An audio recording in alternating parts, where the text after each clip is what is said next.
जय श्री कृष्णा दोस्तों, राधे राधे। बृहस्पतिवार का दिन भगवान विष्णु जी को समर्पित होता है। कहते हैं कि जो व्यक्ति हर गुरुवार भगवान विष्णु जी की पूजा करता है और गुरुवार की कथा सुनता है, उन पर गुरु बृहस्पति जी की और भगवान विष्णु जी की कृपा से उनकी सभी परेशानियां दूर हो जाती हैं। गुरुवार व्रत पूजा कथा में कई ऐसी बातें बताई गई हैं जिन्हें मनुष्य को ध्यानपूर्वक अपनाना चाहिए।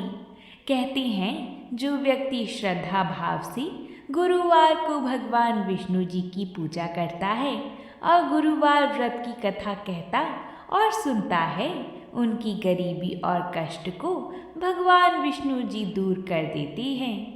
जीवन में सुख समृद्धि के लिए गुरुवार के दिन आप भी इस गुरुवार व्रत कथा को सुनें। प्राचीन समय की बात है। एक बड़ा प्रतापी तथा दानी राजा था। वह प्रत्येक गुरुवार को व्रत रखता एवं पुण्य करता था। यह उसकी रानी को अच्छा ना लगता था। ना वो व्रत करती और ना ही किसी को एक पैसा दान में देती। राजा को भी ऐसा करने से मना किया करती थी। एक समय की बात है कि राजा शिकार खेलने वन चला गया। घर पर रानी और दासी थी। उस समय गुरु बृहस्पति देव साधु के रूप में राजा के दरवाजे पर भिक्षा मांगने के लिए आए। साधु ने रानी से भिक्षा मांगी तो वह कहने लगी, हे साधु महाराज, मैं इस दान और पुण्य से तंग आ गई हूँ। आप कोई ऐसा उपाय करें जिससे ये सारा धन नष्ट हो जाए और मैं आराम से रह सकूं। साधु रूपी बृहस्पति देव ने कहा, हे देवी, तुम बड़ी विचित्र हो। संतान और धन से भी कोई दुखी होता है। अगर तुम्हारे पास धन अधिक है तो उसे शुभ कार्यों में लगाओ जिससे तुम्हारे दोनों लोग सुधरें। परंतु साधु की इन बातों से रानी खुश नहीं हुई। उसने कहा, मुझे ऐसा धन की आवश्यकता नहीं है जिससे मैं दान कर दूं तथा जिसको संभालने में भी मेरा सारा समय नष्ट हो जाए। साधु ने कहा, यदि तुम्हारी ऐसी ही इच्छा है तो जैसे तुम्हें बताता हूँ तुम वैसा ही करना। बृहस्पतिवार के दिन तुम घर को गोबर से लीपना, अपने केशों को पीली मिट्टी से धोना, केशों को धोते समय स्नान करना, राजा से हजामत बनाने को कहना, भोजन में मांस मदिरा खाना, कपड़ा धोबी के यहाँ धुलने डालना। इस प्रकार 7 बृहस्पतिवार करने से तुम्हारा समस्त धन नष्ट हो जाएगा। इतना कहकर साधु बने बृहस्पति देव अंतर्ध्यान हो गए। साधु के कहे अनुसार करते हुए रानी को केवल 3 बृहस्पतिवार ही बीते थे कि उसकी समस्त धन संपत्ति नष्ट हो गई। भोजन के लिए परिवार तरसने लगा। एक दिन राजा रानी से बोला, हे रानी, तुम यहीं रहो, मैं दूसरे देश को जाता हूँ क्योंकि यहाँ पर मुझे सभी जानते हैं, इसलिए मैं कोई छोटा कार्य नहीं कर सकता। ऐसा कहकर राजा परदेश चला गया। वहाँ वह जंगल से लकड़ी काट कर लाता और शहर में बेचता। इस तरह वह अपना जीवन व्यतीत करने लगा। इधर राजा के बिना रानी और दासी दुखी रहने लगी। एक समय जब रानी और दासियों को 7 दिन बिना भोजन के रहना पड़ा तो रानी ने अपनी दासी से कहा, हे दासी, पास ही के नगर में मेरी बहन रहती है। वह बड़ी धनवान है। तू उसके पास जा और कुछ ले आ ताकि थोड़ा बहुत गुजर बसर हो जाए। दासी रानी की बहन के पास गई। उस दिन बृहस्पतिवार था। रानी की बहन उस समय बृहस्पतिवार की कथा सुन रही थी। दासी ने रानी की बहन को अपनी रानी का संदेश दिया, लेकिन रानी की बहन ने कोई उत्तर नहीं दिया। जब दासी को रानी की बहन से कोई उत्तर नहीं मिला तो वह बहुत दुखी हुई। उसे क्रोध भी आया। दासी ने वापस आकर रानी को सारी बात बता दी। सुनकर रानी ने अपने भाग्य को कोसा। उधर रानी की बहन ने सोचा कि मेरी बहन की दासी आई थी परंतु मैं उससे नहीं बोली, इससे वह बहुत दुखी होगी। कथा सुनकर और पूजन समाप्त कर वह अपनी बहन के घर गई और कहने लगी, हे बहन, मैं बृहस्पतिवार का व्रत कर रही थी तुम्हारी दासी गई, परंतु जब तक कथा होती है तब तक ना उठते हैं और ना बोलते हैं, इसलिए मैं नहीं बोली। कहो दासी, क्यों गई थी? रानी बोली, बहन, हमारे घर अनाज नहीं था। ऐसा कहते कहते रानी की आंखें भर आई। उसने दासियों सहित भूखा रहने की बात भी अपनी बहन को बता दी। रानी की बहन बोली, बहन देखो, बृहस्पति भगवान सबकी मनोकामना पूर्ण करते हैं। देखो, शायद तुम्हारे घर में अनाज रखा हो। यह सुनकर दासी घर के अंदर गई तो वहां उसे एक घड़ा अनाज भरा हुआ मिला। उसे बड़ी हैरानी हुई, क्योंकि उसने एक एक बर्तन देख लिया था। उसने बाहर आकर रानी को बताया। दासी रानी से कहने लगी, हे रानी, जब हमको भोजन नहीं मिलता तो हम व्रत ही तो करते हैं, इसलिए क्यों ना इनसे व्रत और कथा की विधि पूछ ली जाए। हम भी व्रत किया करेंगे। दासी के कहे अनुसार रानी ने अपनी बहन से बृहस्पतिवार व्रत के बारे में पूछा। उसकी बहन ने बताया, बृहस्पतिवार के व्रत में चने की दाल और मुनक्का से विष्णु भगवान का केले की जड़ में पूजन करें तथा दीपक जलाएं, पीला भोजन करें तथा कथा सुनें। इससे गुरु भगवान प्रसन्न होते हैं और मनोकामना पूर्ण करते हैं। व्रत और पूजन की विधि बताकर रानी की बहन अपने घर लौट आई। रानी और दासी दोनों ने निश्चय किया कि बृहस्पति भगवान का पूजन जरूर करेंगे। 7 रोज बाद जब बृहस्पतिवार आया तो उन्होंने व्रत रखा। घुड़साल में जाकर चना और गुड़ बीन लाई तथा उसकी दाल से केले की जड़ तथा विष्णु भगवान का पूजन किया। अब पीला भोजन कहाँ से आए? दोनों बड़ी दुखी हुईं, परंतु उन्होंने व्रत किया था, इसलिए बृहस्पति देव भगवान प्रसन्न थे। एक साधारण व्यक्ति के रूप में वे 2 थाली में सुंदर पीला भोजन लेकर आए और दासी को देकर बोले, हे दासी, यह भोजन तुम्हारे लिए और तुम्हारी रानी के लिए है, इसे तुम दोनों ग्रहण करना। दासी भोजन पाकर बहुत प्रसन्न हुई। उसने रानी को सारी बात बताई। उसके बाद वह प्रत्येक बृहस्पतिवार को गुरु भगवान का व्रत और पूजन करने लगी। बृहस्पति भगवान की कृपा से उसके पास धन हो गया, परंतु रानी फिर पहले की तरह आलस्य करने लगी। तब दासी बोली, देखो रानी, तुम पहले भी इस प्रकार आलस्य करती थी। तुम्हें धन के रखने में कष्ट होता था, इस कारण सभी धन नष्ट हो गया। अब गुरु भगवान की कृपा से धन मिला है तो फिर तुम्हें आलस होता है। बड़ी मुसीबतों के बाद हमने ये धन पाया है, इसलिए हमें दान पुण्य करना चाहिए।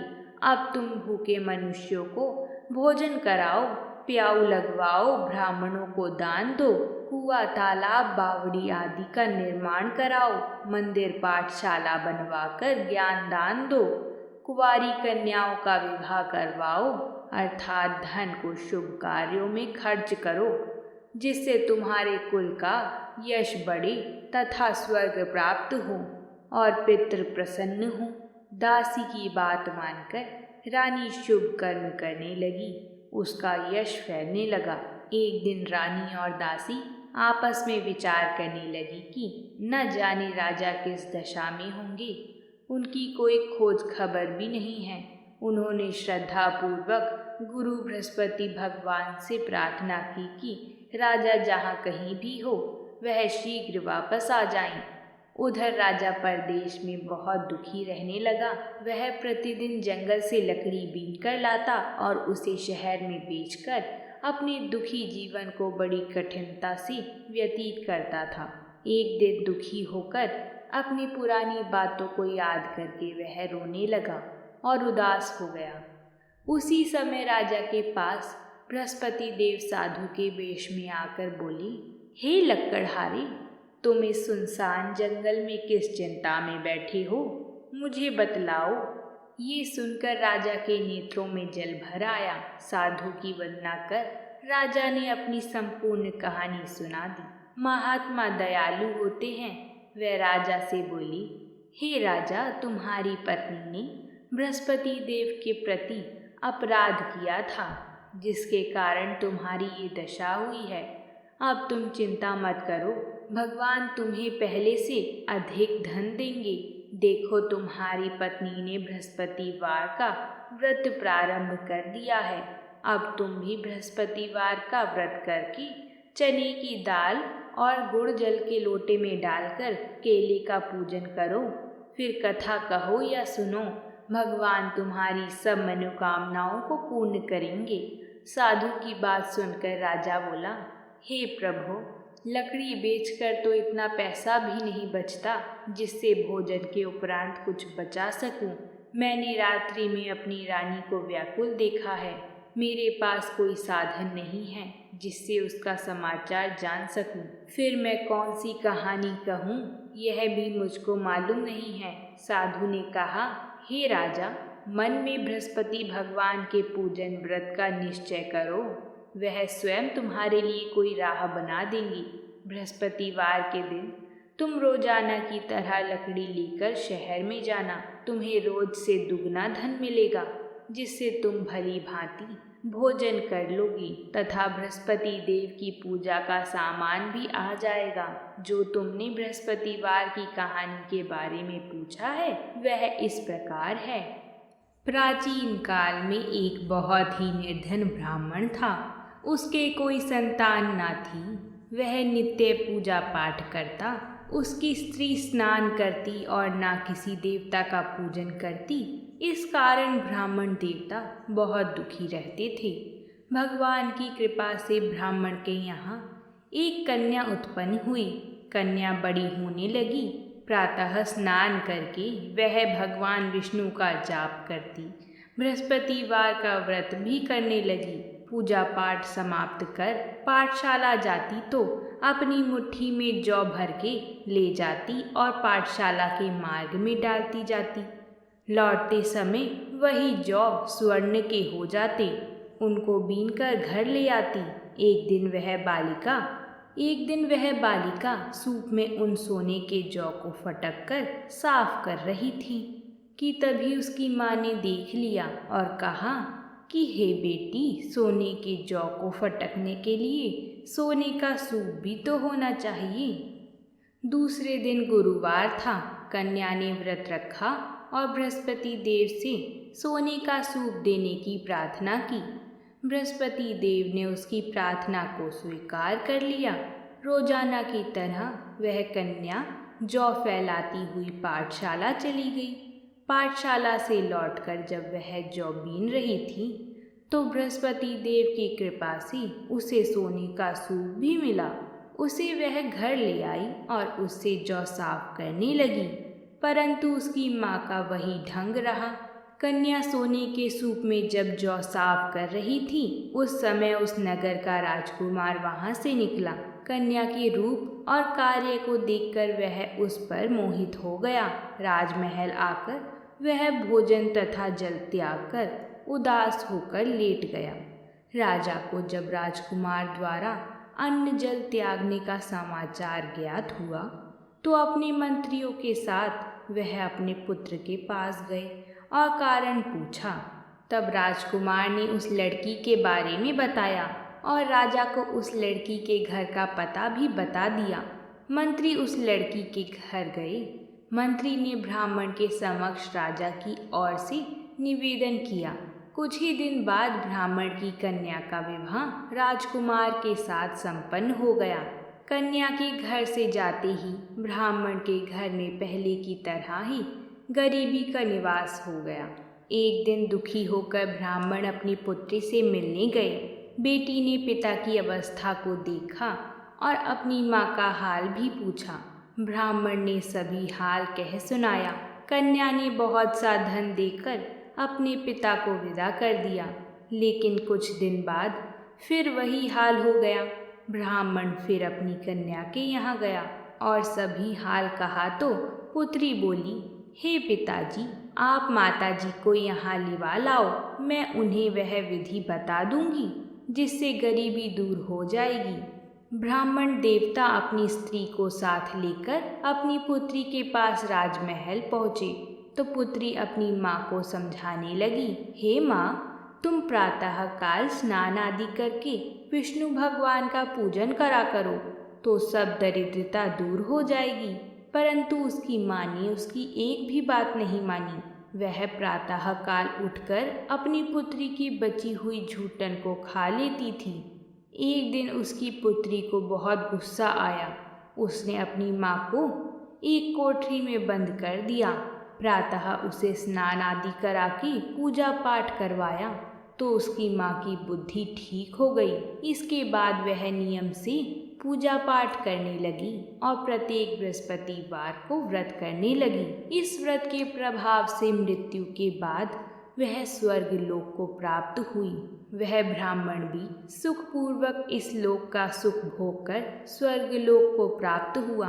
इस तरह कहानी कहकर साधु बने देवता वहाँ से अंतर्ध्यान हो गए। धीरे धीरे समय व्यतीत होने पर फिर बृहस्पतिवार का दिन आया। राजा जंगल से लकड़ी काटकर शहर में बेचने गया। उसे उस दिन और दिनों से अधिक धन मिला।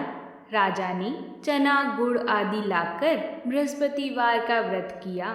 उस दिन से उसके सभी कलेश दूर हो गए। परंतु जब अगला गुरुवार का दिन आया तो वह बृहस्पतिवार का व्रत करना भूल गया। इस कारण बृहस्पति भगवान नाराज हो गए। उस दिन उस नगर के राजा ने विशाल यज्ञ का आयोजन किया था तथा अपने समस्त राज्य में घोषणा करवा दी थी कि सभी मेरे यहाँ भोजन करने आवें, किसी के घर चूल्हा ना जले। इस आज्ञा को जो ना मानेगा उसको फांसी दे दी जाएगी। राजा की आज्ञा अनुसार राज्य के सभी वासी राजा के भोज में सम्मिलित हुए, लेकिन लकड़हारा कुछ देर से पहुंचा, इसलिए राजा उसको अपने साथ महल में ले गए। जब राजा लकड़हारे को भोजन करा रहे थे तो रानी की दृष्टि उस कुटी पर पड़ी जिस पर उसका हार लटका हुआ था। उसे हार कुटी पर लटका दिखाई नहीं दिया। रानी को निश्चय हो गया कि मेरा हार इस लकड़हारे ने चुरा लिया है। उसी समय सैनिक बुलाकर उसको जेल में डलवा दिया। लकड़हारा जेल में विचार करने लगा कि ना जाने कौन से पूर्व जन्म के कर्म से मुझे यह दुख प्राप्त हुआ है, और जंगल में मिले साधु को याद करने लगा। तत्काल बृहस्पति देव साधु के रूप में प्रकट हो गए और कहने लगे, अरे मूर्ख, तूने बृहस्पति देवता की कथा नहीं की, उसी कारण तुझे यह दुख प्राप्त हुआ है। अब चिंता मत कर, जेल खाने के दरवाजे पर तुझे 4 पैसे पड़े मिलेंगे। उनसे तू बृहस्पतिवार की पूजा करना तो तेरे सभी कष्ट दूर हो जाएंगे। अगले बृहस्पतिवार के दिन उसे जेल के द्वार पर 4 पैसे मिले। राजा ने पूजा का सामान मंगवाकर कथा कही और प्रसाद बांटा। उसी रात्रि में बृहस्पति देवता ने उस नगर के राजा को स्वप्न में कहा, तूने जिसे जेल में बंद किया है उसे कल छोड़ देना, वह निर्दोष है। राजा प्रातःकाल उठा और कुटी पर हार टंगा देखकर लकड़हारे को बुलाकर क्षमा मांगी तथा राजा के योग्य सुंदर वस्त्र आभूषण भेंट कर उसे विदा किया। गुरुदेव की आज्ञा अनुसार राजा अपने नगर को चल दिया। राजा जब नगर के निकट पहुंचा तो उसे बड़ा ही आश्चर्य हुआ। नगर में पहले से अधिक बाग, तालाब और कुएं तथा बहुत सी धर्मशालाएं, मंदिर आदि बने हुए थे।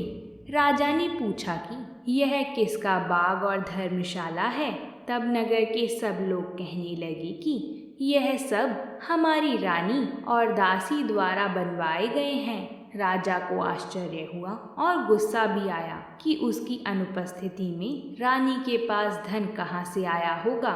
जब रानी ने यह खबर सुनी कि राजा आ रहे हैं तो उसने अपनी दासी से कहा, हे दासी, देख राजा हमको कितनी बुरी हालत में छोड़ गए थे। वह हमारी ऐसी हालत देखकर लौट ना जाएं, इसलिए तू दरवाजे पर खड़ी हो जा।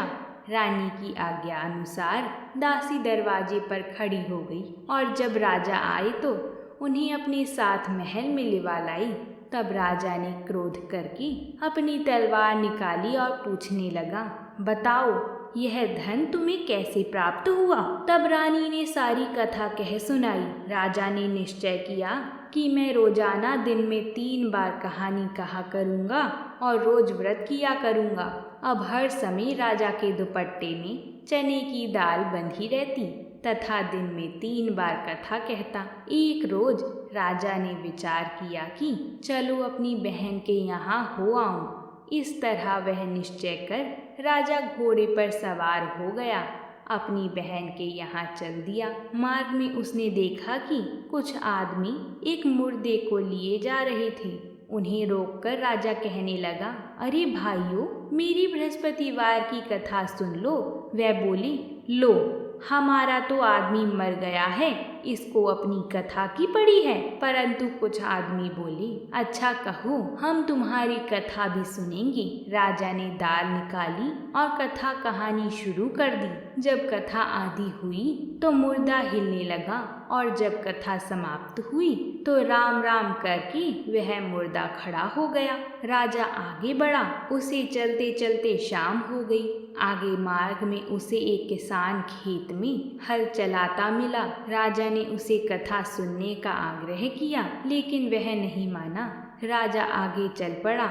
राजा के हटते ही बैल पछाड़ खाकर गिर गया तथा किसान के पेट में दर्द होने लगा। उसी समय किसान की माँ रोटी लेकर आई। उसने जब देखा तो अपने पुत्र से सब हाल पूछा। बेटे ने सभी हाल बता दिया। बुढ़िया दौड़ती दौड़ती उस घुड़सवार के पास पहुंची और उससे बोली, मैं तेरी कथा सुनूंगी, तू अपनी कथा मेरे खेत पर ही चलकर कहना। राजा ने लौटकर बुढ़िया के खेत पर जाकर कथा कही, जिसके सुनते ही बैल खड़े हो गए तथा किसान के पेट में दर्द भी बंद हो गया। राजा अपनी बहन के घर पहुंच गया। बहन ने भाई की खूब मेहमान नवाजी करी।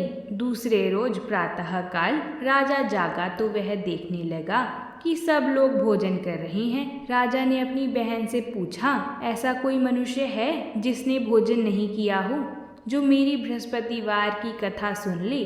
बहन बोली, भैया, यह देश ऐसा ही है। यहाँ लोग पहले भोजन करते हैं, बाद में कोई अन्य काम करते हैं। फिर वह एक कुम्हार के घर गई जिसका लड़का बीमार था। उसे मालूम हुआ कि उसके यहाँ किसी ने 3 दिन से भोजन नहीं किया है। रानी ने अपने भाई की कथा सुनने के लिए कुम्हार से कहा। वह तैयार हो गया।